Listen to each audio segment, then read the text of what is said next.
بسم اللہ الرحمن الرحیم۔ 11ویں جماعت سے مخاطب ہوں ان کے حوالے سے۔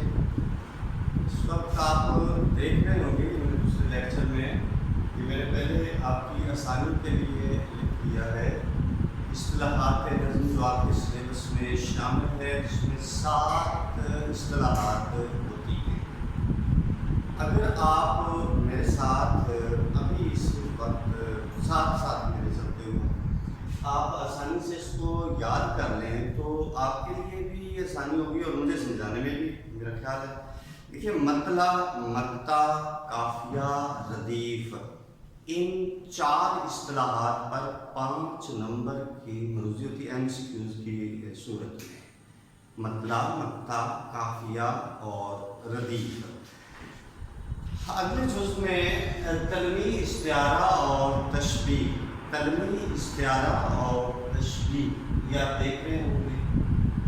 کلمی استعارہ اور تشبیہ، ان پر 5 نمبر کے MCQ۔ اب ترتیب کے ساتھ میں چلنا ہے اس طرح کہ مطلع کو سب سے پہلے لیں گے، ہر لحاظ سے اس کے MCQ کس طرح سے اور لغوی معنوں میں، اصطلاحی معنوں میں اور علاوہ اس پر جتنی معلومات ہوتی ہیں اس پر سوالات پوچھے جائیں۔ سب سے پہلے یہ ذہن میں رکھ لیجئے کہ یہ 7 کے 7 اصطلاحات ہیں وہ عربی زبان کے الفاظ ہیں۔ ہماری اردو گرامر قواعد جو ہے وہ ساری عربی زبان سے ہے، لہذا یہ سوال آتا ہے، وہ ہر دفعہ میں نے تو دیکھا ہے کہ MCQs میں وہ جب پوچھتے ہیں کہ مطلع کس زبان کا لفظ ہے، اب وہ آپشن اس طرح دیتے ہیں، عربی کا، فارسی کا، اردو کا، ہندی کا۔ تو یہ 7 کے ساتھ ہی آپ ذہن میں رکھ لیجئے کہ عربی زبان کے الفاظ، مطلع عربی زبان کا لفظ ہو۔ اب اس کے لفظی معنی دیکھے جائیں تو ذہن میں رکھیے، مطلع کے معنی ہے طلوع ہونے کی جگہ، طلوع ہونے کی جگہ، یہ اس کے لفظی معنی ہے۔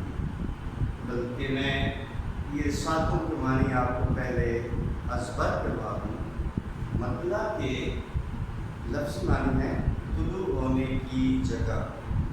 اب دیکھیں، مقطع، مقطع کے لفظی معنی ہے کٹ جانے کی جگہ، کاٹنے کی جگہ۔ مطلع کے معنی طلوع ہونے کی جگہ اور مقطع کے معنی کٹ لگانے کی جگہ، کاٹنے کی جگہ، کٹ جانے کی جگہ۔ یہ لفظی معنی میں آپ کو بتا۔ قافیہ، قافیہ جس کی جمع بھی پوچھ جائے، قوافی، قوافی اس کی جمع ہے، قافیہ کی جمع قوافی ہے۔ لفظی معنی اس کے ہیں پیچھے آنے والا، پیچھے آنے والا قافیہ کے معنی ہے، عربی زبان کا لفظ۔ ردیف، آپ کو یہ لفظ نظر آ رہا ہوگا، ردیف لفظی معنی ہے اس کے پچھلا سوار، پچھلا سوار۔ جیسے گھوڑے پر 2 سوار بیٹھے ہیں تو پچھلا سوار ردیف کہلائے، لفظی معنی۔ اصطلاحی معنی میں اس کے بعد آپ کو اصطلاحی مفہوم سمجھانے کی کوشش کروں۔ میں ایک بار پھر ان کے معنی آپ کو بتا دوں۔ مطلع کے معنی طلوع ہونے کی جگہ، امید ہے آپ کو یاد ہو رہے ہوں گے۔ مطلع کے معنی طلوع ہونے کی جگہ، مقطع کے معنی کاٹنے کی جگہ یا کٹ جانے کی جگہ۔ قافیہ کے معنی ہے پیچھے آنے والا، پیچھے آنے والا، اور اس کی جمع کیا ہے؟ قوافی۔ قافیے نہیں، قافیوں نہیں، قوافی، قوافی، یہ یاد رکھیے گا۔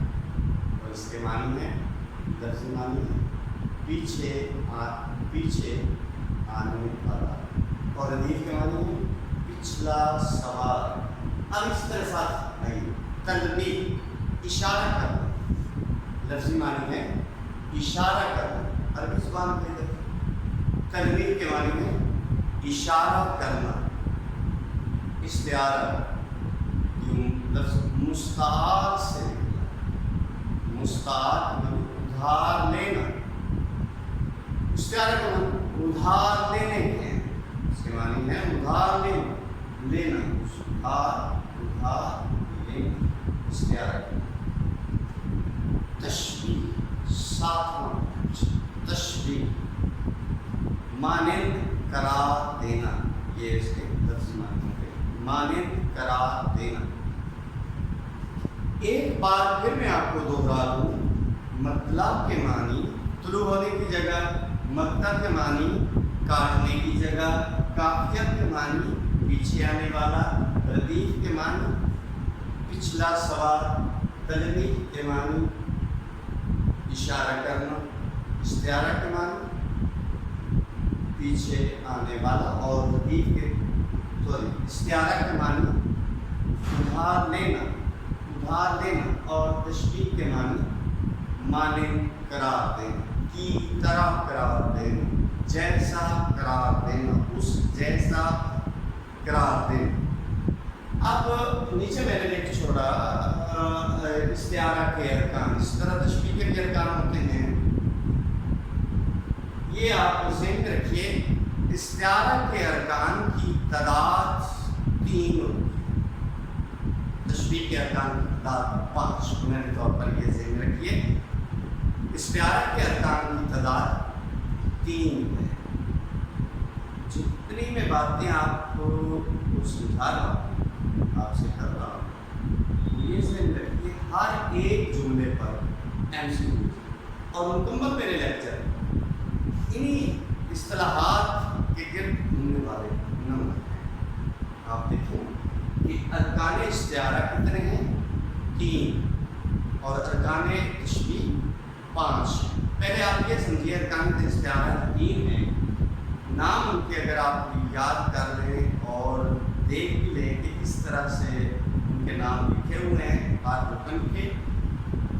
مستعار لہو، مستعار لہو، یہ استعارہ کا پہلا رکن ہے، مستعار لہو، اور دوسرا رکن ہے مستعار من، مستعار من، اور تیسرا رکن آپ دیکھ رہے ہوں گے وجہ جمع، وجہ جمع۔ ہم واپس آئیں گے اصطلاحات کے لحاظ سے، مطلع کے معنی، مقطع کے معنی، قافیہ ردیف، استعارہ تشبیہ اور تنوین کے سنتے ہیں، سمجھتے ہیں۔ مطلع طلوع ہونے کی جگہ، ابھی آپ نے اس کے معنی سنے لفظی اصطلاح میں، یہ غور سے سنیں، اب پہلے بھی آپ یہ کرتے رہے، اور یہی آپ کے ذہن میں مفہوم بیٹھا ہوا ہے کہ غزل کا پہلا شعر مطلع کہلاتا ہے۔ کسی حد تک یہ ٹھیک ہے، مکمل طور پر یہ درست نہیں ہے۔ مطلع پہلے شعر کو کہا جاتا ہے، یہ ٹھیک ہے۔ آئیے ہم سمجھتے ہیں کہ مطلع عموماً پہلا شعر ہوتا ہے غزل، عموماً، لیکن یہ شرط نہیں ہے کہ غزل کا پہلا شعر جو ہو وہ مطلع کہلائے گا، یہ غلط ہے۔ شرط یہ ہے کہ ایسا شعر غزل کا جس کے دونوں میں، آپ جانتے ہیں شعر کے اندر 2 مصرے ہوتے ہیں، 2 لائنیں جو لفظوں کی، وہ 2 لائنیں 2 مصرے مل کر ایک شعر بنتا ہے، اور دونوں مصروں میں آپ دیکھیں، آپ نے سنا ہوگا قافیہ ردیف، نام تو بالکل آپ نے ضرور سنا ہوگا، 5ویں جماعت سے لے کر 6ویں جماعت سے لے کر آپ سنتے ہی آئے ہیں۔ آپ باقاعدہ طور پر ان پر جو MCQs آ رہے ہیں، اور آپ نے ان کو مکمل طور پر دیکھنا ہے، لینا ہے، یاد کرنا ہے کہ لفظی معنی کے لحاظ سے، اصطلاحی معنی کے لحاظ سے، اور کون سا شعر مطلع ہوتا ہے، کیا غزل کے اندر ایک کے علاوہ بھی مطلع ہوتے ہیں، یہ درست ہے۔ مطلع ایک غزل میں 5